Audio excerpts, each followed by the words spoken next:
Sai Ram, am I audible? Yes ma'am. हाँ, Vyom unmute बेटा। Yes ma'am. हाँ, मैं कुछ नेम रीड कर रही हूँ जो राइट साइड में लिस्ट है स्टूडेंट्स की, पीपल 12, और लिस्ट को आप इससे टैली करना, ये नेम है कि नहीं है, सब लोग टैली करना, ध्यान से देखना। अमय, पंकज है। हाँ ठीक है, जिसका नाम नहीं, जिसका नेम है वो तो ठीक है, जिसका नेम नहीं आएगा वो बता देना मुझे। Okay ma'am. पंक्ति, कैथरीन, नितेश, व्योम, आरुष, अनुमेघा, आदित्य, लक्ष्य, साराक्षी, शशांक, किसका नेम नहीं है? मैम सबका है। सबका, ओके गुड गुड गुड, चलो ठीक है फिर तो। So let me share my screen. Ma'am homework. वही मुझे बस नेक्स्ट वही पूछना था बेटा। Have you done homework? Yes ma'am. चलो ओके गुड। लोग कभी क्वेश्चन आपसे पूछते हैं क्या होमवर्क दिया था, पहले देखते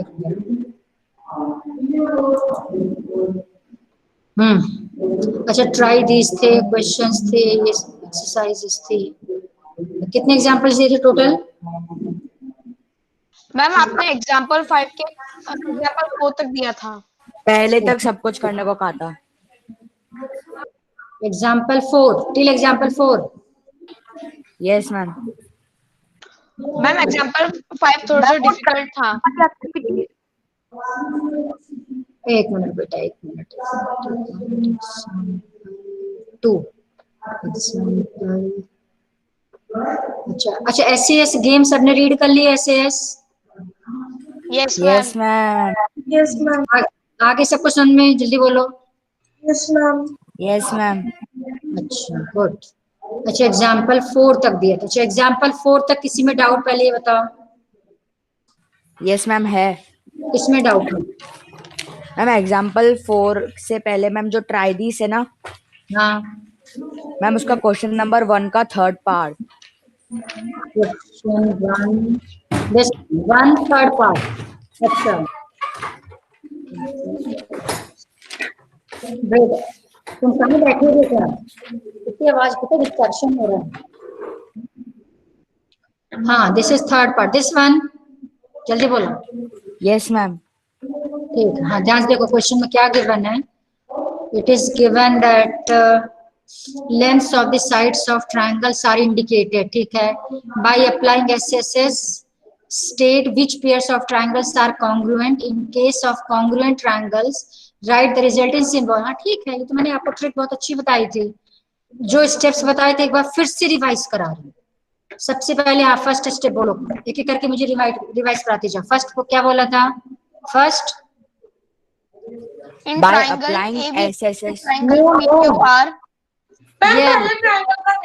हाँ very good very good. First name of triangles in triangle ABC and triangle PQR. Okay, second step.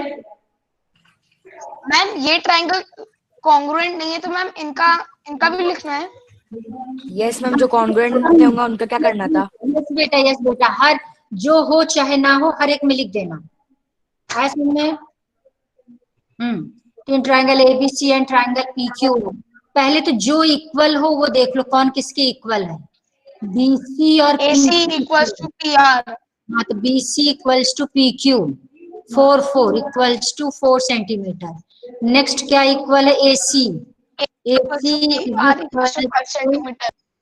PR equals to 5 centimetre. दो तो इक्वल हो गए। एक चीज मैंने जो सबसे इंपॉर्टेंट चीज बताई थी, लेफ्ट साइड में एक ही ट्रायंगल के पार्ट्स होना चाहिए, सिमिलरली राइट में सेम ट्रायंगल के पार्ट्स हो। बताया था कि नहीं बताया? जल्दी बोलो यस और no. Yes ma'am. Yes ma'am. Yes ma'am. सबसे इंपॉर्टेंट ये, इतना इंपॉर्टेंट है कि फिर आपकी नेमिंग रॉन्ग हो जाएगी यदि आपने स्ट्रिक्ट से नहीं किया।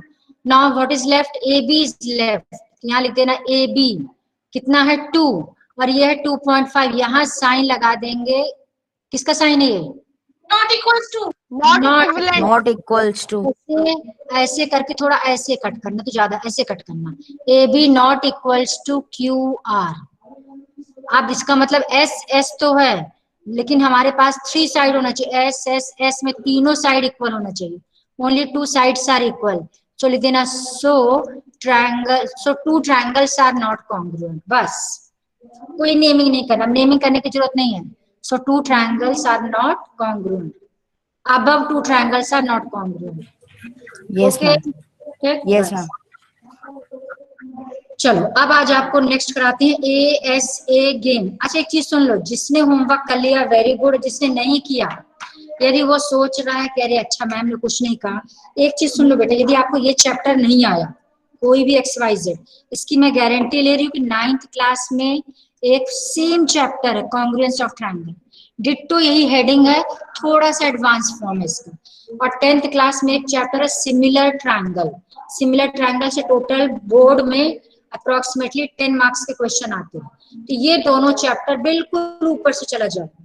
और यदि मुझे आपकी क्लास मिली, मैं दोबारा से बिल्कुल नहीं पढ़ाने वाली, ये भी मैं आपको बता दूं, वही बता दूंगी कि 7th क्लास में जो मैंने बताया था और शॉर्ट में रिवाइज करा दूंगी बस। और जिसको नहीं आता 7th में तो समझो 9th गया, 9th गया तो 10th गया, इसलिए मैं बहुत अच्छे से रोज अच्छे से रिमाइंड करा रही हूँ। टेक इट सीरियसली, बहुत अच्छे से समझना, नहीं समझ में आए 100 टाइम्स पूछना, बट ये सोच के पूछो कि चलो आज भी नहीं किया, मैम से कहते मैम नहीं समझ में, तुरंत क्रॉस क्वेश्चन करूंगी, ये मुझे समझ में आ जाएगा कि आपने रिवाइज किया है कि नहीं। इसलिए पढ़ो बेटा, पूरे दिन में 2 तो क्लास रहती है, चाहो तो कितने अच्छे से आप लोग पढ़ सकते हो उसमें। यूट्यूब में कुछ वीडियोस देखो, कुछ इसका होमवर्क करो, आपको कोई चीज समझ में नहीं आई तो आजकल तो यूट्यूब में सब कुछ समझ में आ जाता है देख के, उससे रिवाइज कर लो, टीचर से पूछ लो, आपके पास तो ऑप्शन ही ऑप्शन है, तो आप चाहो तो कितने अच्छे से अपना कॉन्सेप्ट क्लियर कर सकते हो। लेकिन अंदर से फील होना चाहिए और ये सोचना चाहिए कोरोना कभी ना कभी तो ठीक होगा, स्कूल तो हमें जाना ही पड़ेगा, ये अपने दिमाग में हमेशा रखना, आज नहीं तो कल स्कूल जाना है, टेस्ट होगा। कोरोना लाइफ लॉन्ग के लिए तो हो नहीं गया कि आप मजा आ गया घर में बैठना हमेशा, इसलिए बेटा थोड़ा सीरियस हो जाओ, बचपना छोड़ो और थोड़ा हर चीज को सीरियसली लिया करो। हाँ नेक्स्ट इज ASA, अब इसको प्रैक्टिकली पहले समझना, what is the meaning of ASA। ASA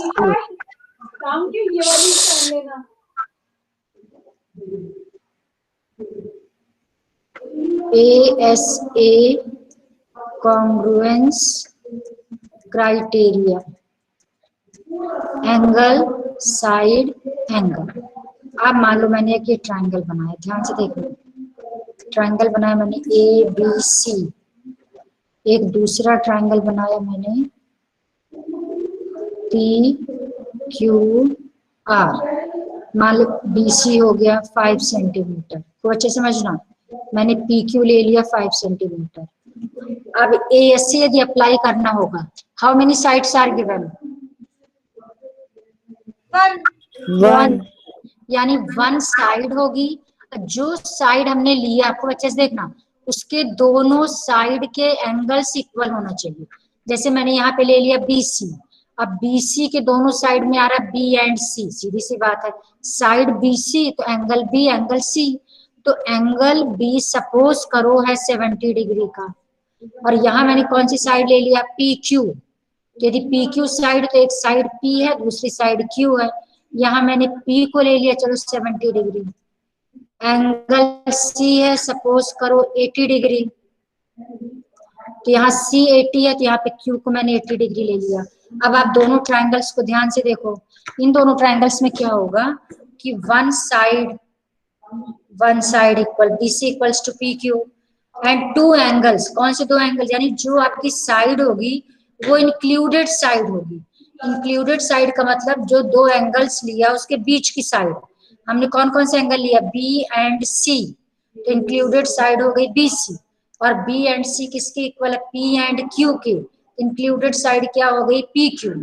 तो इस केस में बाय ASA दोनों ट्रायंगल्स क्या हो जाएंगे? कॉन्ग्रुएंट, यानी कभी भी आपके पास 2 ट्रायंगल्स हों और उन दोनों ट्रायंगल्स में any 2 angles of first triangle equals to any 2 angles of second triangle and their included side is also equal, then in that case 2 triangles will be congruent by ASA congruence criteria. Is this concept clear? समझ में आया? Ma'am ma'am हाँ अगर हम इसमें इस question में अगर क्यू की वैल्यू नहीं दी गई होती, अगर आर की वैल्यू 30 डिग्री दी नो गई प्रॉब्लम, होती। करेक्ट करेक्ट करेक्ट, बिल्कुल सही है।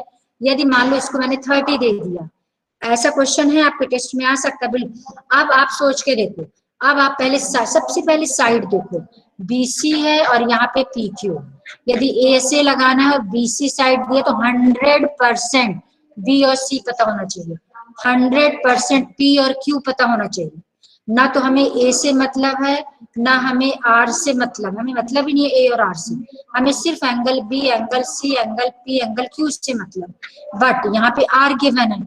अब आप एंगल सम प्रॉपर्टी निकाल लगा के सबसे पहले एंगल क्यू निकालोगे, तो एंगल क्यू कितना आ जाएगा, 80 डिग्री। तो यहाँ पर आप लिख देना 80 डिग्री। अब ये 80 है और ये 80 है। अब आप कंपेयर करोगे कि बीसी और इसके कॉर्नर्स के दो एंगल पीक्यू और कॉर्नर्स के दो एंगल इक्वल है, इसका मतलब दो ट्राइंगल कॉन्ग्रुएंट होंगे। अब आगे समझ में clear, clear? Yes yes ma'am. Yes ma'am. हुआ, फिर वही चीज रिमाइंड करा रही हूँ, ऑलरेडी मैंने बता रखा है।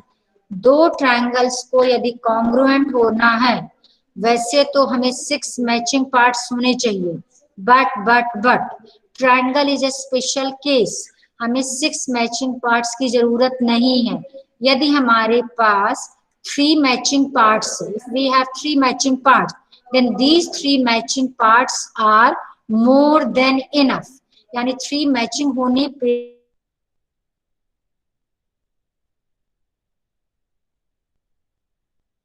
congruent you will get 6 matching part। यानी दो ट्रायंगल को कॉन्ग्रुएंट करने के लिए 6 मैचिंग पार्ट्स ना होके यदि 3 भी हैं, तो 3 होने से ऑटोमेटिक नेक्स्ट 3 अपने आप हो जाते हैं।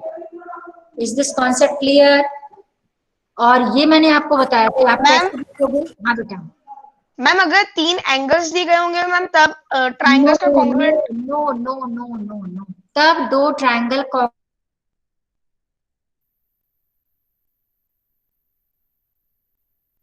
3 एंगल्स हैं, दोनों ट्रायंगल के 3 एंगल्स इक्वल हैं, और साइड के बारे में कोई इंफॉर्मेशन नहीं है। दो ट्रायंगल्स कॉन्ग्रुएंट हो भी सकते हैं और नहीं भी हो सकते, इसलिए हम नो ही लेते हैं। हम उसी में यस करेंगे जिसमें 100% गारंटी हो। क्यों होगा इसका सोच के देखना। मैंने एक ट्रायंगल बनाया, ये साइड ले लिया 4 सेंटीमीटर, प्रैक्टिकली समझना, ये मैंने 4 ले लिया। एक ट्रायंगल लिया, उसकी साइड मैंने ले लिया 6 सेंटीमीटर, एक की 4 एक की 6। ये एंगल मैंने इस साइड बना दिया 70 डिग्री, इधर भी मैंने बना दिया 70 degree.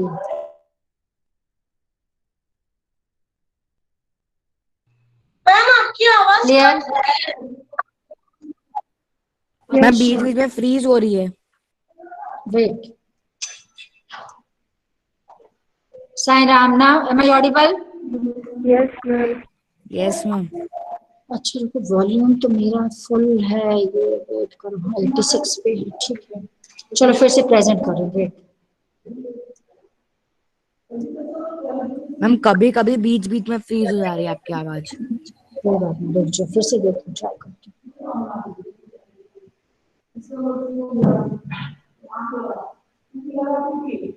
Okay Sai Ram now, is it clear? Yes ma'am. Yes ma'am. हाँ ठीक है, बाकी सब म्यूट रखना अपने आप को। हाँ, तो मैंने क्या किया, एक ले लिया 4 सेंटीमीटर, एक ट्रायंगल बना रही हूँ ए बी सी, ए बी 4, एक बना रही हूँ P Q are, P Q 6, यहाँ बना लिया 70 डिग्री, यहाँ भी बना लिया 70 डिग्री प्रोटेक्टर से। इस साइड मैंने बना लिया 80 डिग्री, चलो इधर मैंने बनाया 80 डिग्री, और इस साइड भी बना दिया मैंने 80 डिग्री। ऑटोमेटिक थर्ड एंगल अपने आप ये 30 का होगा, ये 30 का होगा। अब ये देखो दो ट्रायंगल्स बन गए। अब बताओ, जब दो ट्रायंगल कॉन्ग्रुएंट होते हैं तो एक दूसरे पे सुपर इम्पोज करेंगे, ओवरलैप करेंगे, तो दोनों एक दूसरे को एग्जैक्टली कवर करना चाहिए। अब आप जब इस ट्रायंगल को इस ट्रायंगल पे ओवरलैप करोगे तो क्या दोनों एग्जैक्टली कवर करेंगे? नो। इसका मतलब if there is a condition, angle angle angle, यानी तीनों एंगल्स इक्वल है, उस केस में दोनों ट्रायंगल कॉन्ग्रुएंट नहीं होते। एक ही केस में कॉन्ग्रुएंट होंगे जब इनकी साइड्स को भी इक्वल ले लेंगे, अदरवाइज नहीं होंगे। यदि यहाँ 4 था और यहाँ भी मैं 4 ले लेती तब 100% हो जाते, बट यदि मैंने बेस को चेंज कर दिया तब ये कॉन्ग्रुएंट नहीं होंगे, इसीलिए ए कंडीशन नहीं होती। आप 10th क्लास में पढ़ोगे सिमिलर ट्रायंगल, अभी मैं उसके बारे में कुछ नहीं बताऊंगी, बट जैसे कॉन्ग्रुएंट ट्रायंगल होता है वैसे होता है सिमिलर ट्रायंगल। सिमिलर ट्रायंगल और कॉन्ग्रुएंट ट्रायंगल में एक डिफरेंस, वो डिफरेंस जान लो, जानना चाहिए। कॉन्ग्रुएंट ट्रायंगल में क्या होता है कि two triangles having same shape and same size, size भी एक जैसा होता है और शेप भी एक जैसा होता है। जैसे 1 रुपये के कॉइन, दोनों शेप और साइज एक जैसा होगा। ऐसे ही आपका जो भी कोई एग्जांपल ले लो आप, square sorry circle of radius 2 centimetre, shape भी एक जैसा है, साइज भी एक जैसा है। बट जो सिमिलर ट्रायंगल होते, सिमिलर ट्रायंगल का मतलब होता है कि शेप तो सेम होगा, same shape but different size, size differ करती है, उसको बोलते हैं सिमिलर फिगर। जैसे एक सर्कल है 2 सेंटीमीटर का, एक सर्कल है 4 सेंटीमीटर का, these two circles are similar figure, figure similar है लेकिन इनका शेप अलग है, तो इसको बोलते हैं सिमिलर सर्कल्स, सिमिलर फिगर बोलते हैं ऐसे फिगर्स को जिनका शेप एक जैसा हो लेकिन साइज वेरी करे, उसको बोलते हैं सिमिलर फिगर। इसी तरह से ट्रायंगल, एक ट्रायंगल इतना सा, चलो इक्विलेटरल ट्रायंगल मैंने ले लिया 60 60 60, एक ट्रायंगल इतना बड़ा सा 60 60 60, ये दोनों कॉन्ग्रुएंट ट्रायंगल्स नहीं but they are similar triangles. समझा कि सिमिलर और कॉन्ग्रुएंट में क्या डिफरेंस है? Yes ma'am. ठीक है, अच्छा खैर अब आ जाओ मेन जो मुझे बताना है, ये जो मैंने एग्जांपल लिया खूब अच्छे समझना बेटा। अब इसको फिर एक बार मैं सॉल्व करके दिखाती हूँ।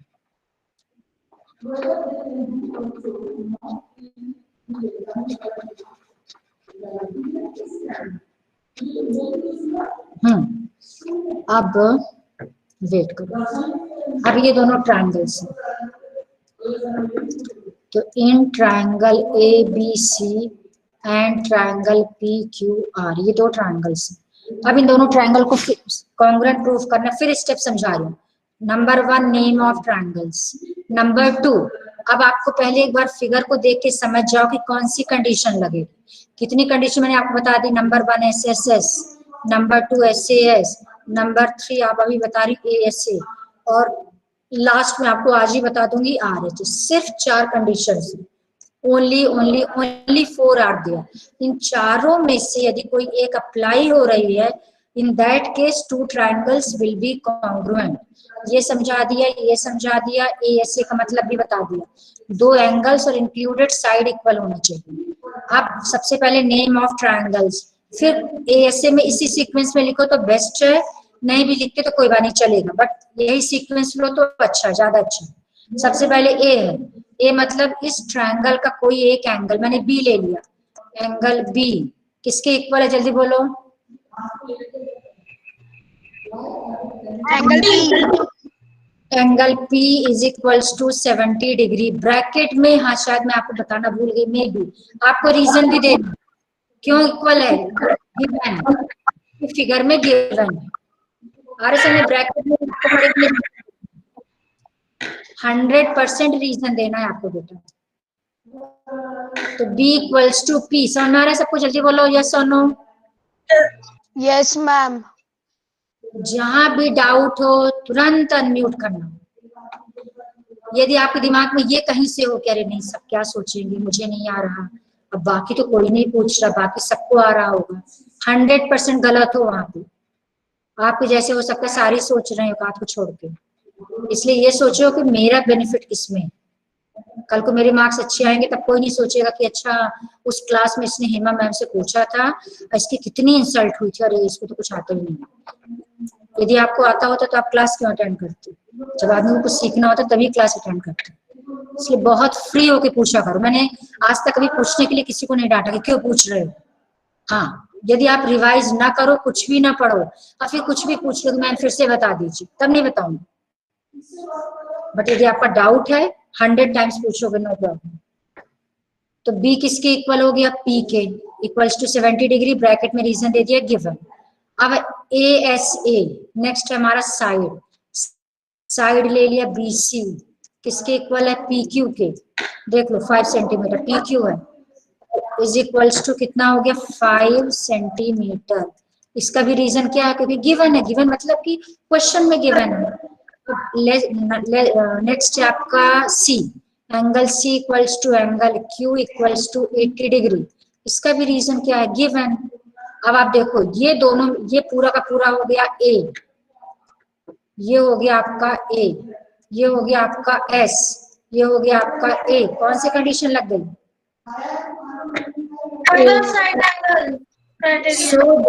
सो बाई, ये लिखना मत, no need to write this one, ये क्रॉस कर रही हूँ मैं, इसको बिल्कुल नहीं लिखना, मैंने अपने समझाने के लिए आपको बताया कि ये पूरा का पूरा सेट ए कहलाएगा। ए का मतलब one angle of two triangles are equal, S का मतलब one side of two triangles are equal, A का मतलब one angle of, one angle is second angle, जो भी समझो, ऑफ दिस ट्रायंगल इक्वल। तो A S A, S A S A क्यों लगा, क्योंकि जो साइड है वो दोनों एंगल के बीच में आ रही है। तो A S A congruence criteria triangle, इसकी नेमिंग मैंने कर दिया A B C, is congruent to triangle one.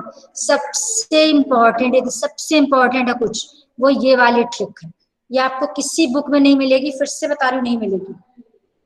ध्यान से इसकी ट्रिक फिर से समझा रही हूँ, सुनना ध्यान से। अब मैंने यहाँ ABC लिखा है, अब सबसे पहले आप एंगल को फिल करो, एंगल मतलब जो एंगल जिसके इक्वल है, जैसे B इक्वल है P के, जिस प्लेस में B होगा उसी प्लेस में P आप लिखोगे, 1 2 3 सेकंड नंबर पे B है, और B इक्वल है P के, तो 1 2 3 सेकंड नंबर पे P लिख दो पहले। अब आ जाओ angle C, angle C Q के इक्वल है, C है लास्ट में, Q आ जाएगा लास्ट में। अब क्या बचा, P आ गया, Q आ गया, क्या बचा, व्हाट इज साइड, यानी ABC is congruent to RPQ, सिर्फ RPQ लिख सकते हो और कोई कुछ नहीं लिख सकते हो। अब मान लो मैंने इसको नेम दे दिया BAC, मुझे ABC नहीं लिखना, मुझे BAC लिखना है, कॉन्ग्रुएंट टू 1 2 3। अब नेमिंग आपकी चेंज हो जाएगी, यहाँ पर RPQ चेंज हो जाएगा। आप कैसे, B किसके इक्वल था, P के, B है फर्स्ट, P आ जाएगा फर्स्ट, C इक्वल है Q के, C लास्ट है तो Q लास्ट में आएगा, PRQ, यस PRQ। मान लो मुझे BAC नहीं लिखना, मेरा माने कि मैं CBA लिखूंगी, तो CBA congruent to triangle 1 2 3, yes, तो Q, B है P तो P, अब आ जाएगा QPR। मान लो मुझे लिखना है CAB, तो CAB के हिसाब से ट्रायंगल क्या बन जाएगा, जल्दी बोलो, CAB के हिसाब से ट्रायंगल क्या बनेगा, जल्दी बोलो, QRP, यस। अब इसको देखो क्या मतलब, इसका मतलब ये है कि ABC, A के पास कौन सा वर्टेक्स आएगा, A के पास आएगा R, A के पास आ जाएगा R, B के पास कौन सा वर्टेक्स आएगा P, यहाँ पे आ जाएगा P, और C के पास आएगा Q, यहाँ पे आ जाएगा Q। इसका मतलब जब आप इन दोनों ट्रायंगल्स को ओवरलैप करोगे तो इसको यहाँ से कट करोगे, कट करने के बाद Q को यहाँ फिक्स कर दोगे, R को वहां फिक्स, यानी जो QR वाली साइड है ये QR साइड यहाँ चली जाएगी, इस पे ओवरलैप करेगी, यहाँ से कट करके इसको टर्न करके QR को यहाँ ओवरलैप करोगे तो आप ऑटोमेटिक ये आ जाएगा फिगर। यहाँ से कट करोगे, थोड़ा सा उसको मोड़ोगे, टर्न करोगे और यहाँ पे ओवरलैप कर दोगे, तो आपका RPQ ट्रायंगल मिल जाएगा। यदि आप सोचो कि PQR को कट करके ऐसे ही ओवरलैप कर देंगे PQR, तो आपका ये एग्जैक्टली कवर नहीं करेगा, कुछ पार्ट इधर उधर दिखेगा। समझा रहा लॉजिक, ठीक है, चलो गुड। तो ये हो गया आपका ASA। अब आप AS से जैसे एक क्वेश्चन और समझा देते हैं, चलो मान लो सपोज करो ये एग्जांपल 7, ये फिगर ध्यान से देखना, example 7, can you use ASA congruence rule and conclude that AOC congruent to BOD, AOC congruent to BOD। क्या ASA आप अप्लाई करके दोनों ट्रायंगल को कॉन्ग्रुएंट प्रूफ कर सकते हो, ये पूछ रहे हैं। अब आप देखो ये 30 डिग्री है, ये एंगल कितने का हो जाएगा, जल्दी बोलो, 30 degree, 30 degree. Vertically opposite angles are, ठीक है, नहीं अपोजिट अपोजिट नहीं, वर्टिकली अपोजिट। अब इस ट्रायंगल के अच्छा एक चीज और देखो, कितनी साइड गिवन है इस ट्रायंगल में, how many sides are given? 1। जब वन साइड होती है, वन साइड, तो कौन सी कंडीशन लगती है? यस, वेरी गुड, ए एस ए।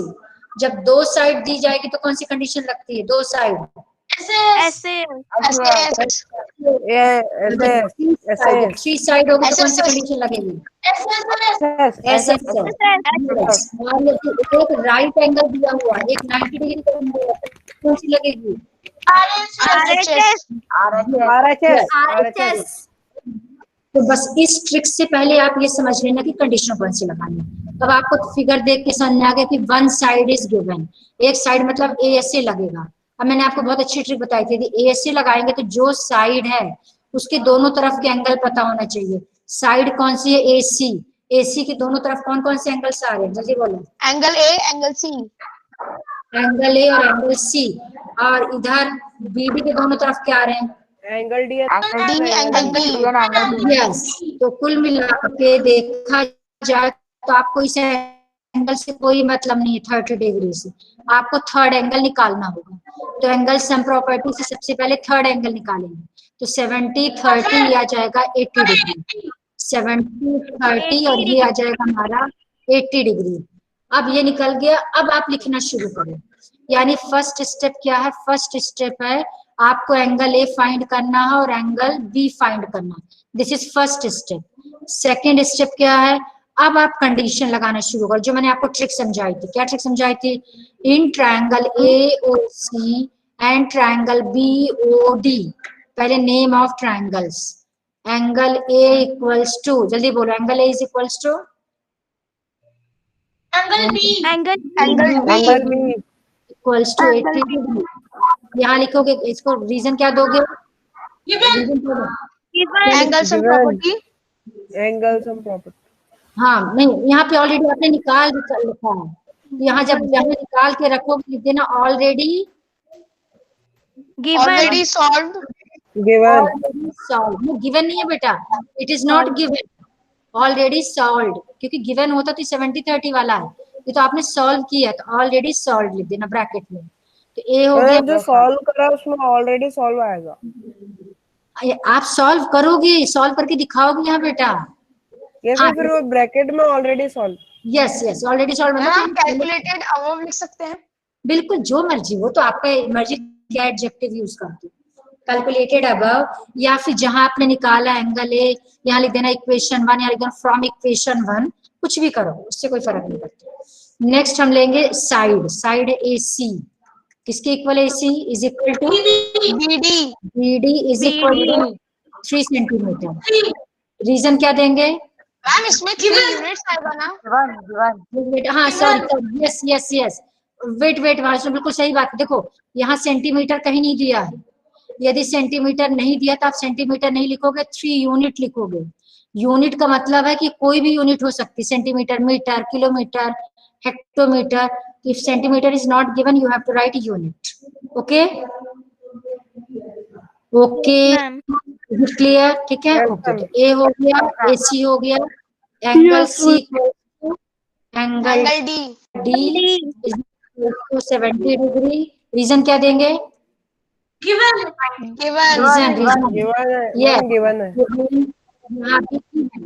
यस। अब नेमिंग करना है, तो triangle AOC is congruent to triangle 1 2 3। सबसे पहले एंगल फिल करोगे, मैंने ए किसके इक्वल है? A बी के equal. A first, B first. C किसके इक्वल है? D C last, D last. क्या बचा? O AOC कॉन्ग्रुएंट BO आ गया। यस मैम, क्लियर हो गया? Yes ma'am. ठीक है, अब आज का होमवर्क देखो, क्वेश्चन 1 2 3 ट्राई दिस, ये पूरा 4 5। चलो ये क्वेश्चन भी बता देती हूँ, 5th वाला, ध्यान से देखो 5th वाला, खूब अच्छे समझना, बहुत अच्छा क्वेश्चन है, खूब अच्छे से रीड करना। AZ मतलब ये AZ। बाइसेक्ट का मतलब, बाई मतलब होता है 2, बाइसेक्ट मतलब टू इक्वल पार्ट्स में डिवाइड करना। तो A Z bisects D A B, D A B, यानी ये डी ए बी एंगल दो इक्वल पार्ट में डिवाइड हो रहा है। कौन डिवाइड कर रहा है? A Z. As well as D C B, D C B यानी ये वाला एंगल। तो ये एंगल और ये एंगल ए जेड से दो इक्वल पार्ट्स में डिवाइड हो रहा है। इतना क्लियर हुआ कॉन्सेप्ट? जल्दी बोलो। Yes ma'am. Yes ma'am. Meaning इसका मतलब ये है कि ये वाला एंगल इस एंगल के इक्वल हो जाएगा। Similarly this one equals to this one. मान लो ये 70 डिग्री है तो ये भी 70, ये 80 है तो ये भी 80, ये दोनों इक्वल, ये दोनों इक्वल। इतना क्लियर हुआ? जल्दी बोलो। Yes ma'am. Yes ma'am. आगे हाँ, state the three pairs of equal parts in triangle BAC। BAC ये वाला डॉटेड वाला नीचे वाला ऑरेंज डॉटेड, और DAC मतलब दिस अबव वन, ये DAC और BAC थ्री मैचिंग पार्ट्स लिखना है। थ्री मैचिंग का मतलब जैसे SSS में ये तीनों मैचिंग हो गए, SAS में S एंगल S ये मैचिंग हो गए, तो थ्री मैचिंग लिखना। अब आप ध्यान से देखना, पहला मैचिंग क्या है? पहले पूछा AC equals to BAC, AC, हाँ AC इक्वल्स टू AC हो गया। हाँ लेकिन DAC सुनो equals to DAC, पहले आप ये सोच लो कंडीशन कौन सी लगेगी, which condition? ASA, ASA condition ASA angle side angle से। अब इसी सीक्वेंस में बेटा म्यूट करो, किसी के यहाँ बहुत डिस्टर्बेंस है। इसी सीक्वेंस में लिखना, जिस सीक्वेंस में आप अप्लाई करोगे इसी सीक्वेंस में लिखो। पहले एंगल है, इस ट्रायंगल का कोई एक एंगल लो जो इस ट्रायंगल के किसी एक एंगल के इक्वल हो। क्या इक्वल है? angle BAC equals to angle DAC, yes, BAC equal है DAC के, DAC। फिर इसके बाद ABC उससे congruent AC equals to AC, हाँ एंगल साइड, इसके बाद angle DCA equals to angle BCA, ma'am सोचा ma'am B angle DCA equals to angle DCA, हाँ ये ध्यान रखना, लेफ्ट साइड में एक ही ट्रायंगल के पार्ट्स लेना, बिल्कुल ध्यान रखना वो। BCA इक्वल्स टू DCA, तो ये हो गया A, ये हो गया S, ये हो गया A। सो बाय ASA तीनों दोनों ट्रायंगल्स क्या हो जाएंगे? कॉन्ग्रुएंट। तो फर्स्ट में क्या लिखोगे? फर्स्ट पार्ट में, फर्स्ट पार्ट का ये answer, this equal to this, this equal to this, this equal to this, three matching part. ACB yes बेटा, मैम ACB भी तो हो सकता है। मैं ACB is congruent to ACD। आपकी मर्जी, चाहे BCA लिखो चाहे ACB लिखो, चाहे DCA लिखो चाहे ACD लिखो, एंगल तो यही माना जाएगा। ठीक है। अब दूसरा पूछा, is this congruent to this, give reason. Answer क्या लिखोगे? यस। किस कंडीशन से? By ASA, angle side angle side angle by S. ठीक है। Is AB equals to AD। अब देखो ध्यान से देखना, AB क्या AD के इक्वल होगा? मैंने क्या बताया था, जैसी दो ट्रायंगल कॉन्ग्रुएंट होंगे आपको कितने मैचिंग पार्ट्स मिलते हैं? How many matching parts will you get? 6। अब वो देखो मैचिंग पार्ट कैसे लिखते हैं मैं बता देती हूँ, एक बार और। CPCT, यस BAC कॉन्ग्रुएंट हो गया ट्रायंगल, नेमिंग चेक कर लो एक बार। BAC कॉन्ग्रुएंट टू DAC आया, यहाँ पे देखो BAC DAC, तो यहाँ पे लिख दिया मैंने DAC। अब कौन से मैचिंग मिलेंगे? ध्यान से सुनना, फर्स्ट टू के equal, BA equals to DA, चाहे BA DO लिखो चाहे AB AD लिखो, एक ही बात है, कोई फर्क नहीं। AC last two AC, first last BC, first last DC, तीन तो ये साइड आपको मिल जाएंगी by CPCT, three side. AB ठीक है, थ्री साइड्स हो गए। कैसे देखोगे? फिर सुन लो, first two, last two, first last, और थ्री एंगल्स मिलेंगे। एंगल्स कैसे मिलेंगे, एंगल्स भी देख लो, एंगल बी इक्वल हो जाएगा एंगल डी के, बी और डी। लेकिन फुल नेमिंग करना है आपको, ये ध्यान रखना, बिल्कुल ये इनकम्प्लीट लिखा है मैंने। बी मतलब पूरा नेमिंग करो, बी मतलब ये वाला एंगल, इसको रीड करो ए बी सी या फिर सी बी ए, करेक्ट समझ आ रहा है? तो क्या लिखेंगे, angle A B C, B को बीच में रखना है बस सेंटर में, ध्यान रखो, यहाँ डी को सेंटर पे रखना, एंगल डी को सेंटर में रखो, आगे पीछे जो मर्जी रख दो, चाहे ए रख दो चाहे सी रख दो, कोई फर्क नहीं पड़ता। तो बी इक्वल हो जाएगा डी के, ए वाला एंगल ए एंगल के इक्वल है। अब आप सोच के देखो, यदि आप लिखते हो angle A equals to angle A, ये नहीं समझ में आएगा कौन सा है, फुल नेमिंग करना है।